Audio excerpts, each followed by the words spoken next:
મોટા સમાચાર મળી રહ્યા છે। ભાજપ પ્રદેશ પ્રમુખનો ફરી એક વખત ગુજરાત પ્રવાસ। જી હા, જગદીશભાઈ વિશ્વકર્મા આવતીકાલથી ગુજરાતના પ્રવાસે હશે।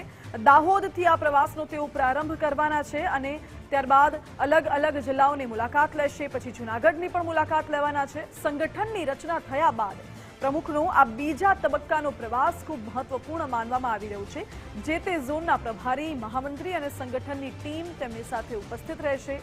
તો બૂથ લેવલના કાર્યકરોમાં જોમ અને જુસ્સો ભરવાનો તેઓ પ્રયાસ કરશે।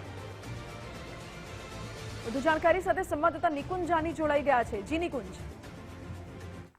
ભાજપ અધ્યક્ષ જગદીશ વિશ્વકર્મા પહેલા તબક્કાની અંદર રાજ્યની તમામ જિલ્લાઓની અંદર તેમને પ્રવાસ ખેડ્યો હતો અને હવે જ્યારે જિલ્લા સંગઠનનું માળખું જાહેર દરેક જિલ્લાની અંદર અથવા મોટાભાગના જિલ્લાની અંદર થઈ ચૂક્યું છે, ત્યારે ફરી એકવાર બીજા તબક્કાનો પ્રવાસ પૂરા ગુજરાતની અંદર પ્રદેશ અધ્યક્ષ દ્વારા કરવામાં આવશે।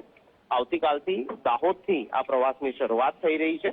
તેઓ સંગઠનના જિલ્લા અને શહેરના કાર્યકર્તાઓ સાથે મુલાકાત કરશે, ભાજપની રણનીતિ સંદર્ભે ચર્ચા કરશે અને કાર્યકર્તાની અંદર જુસ્સો જગાવવા માટેનો આ એક પ્રવાસ જે છે તે માનવામાં આવી રહ્યો છે અને બીજા તબક્કાની અંદર તમામ ઝોન પ્રભારી, મહામંત્રી અને સંગઠનના હોદ્દેદારો સાથે પણ પોતાના પ્રવાસ દરમિયાન ચર્ચા અને બેઠકો યોજવાના છે।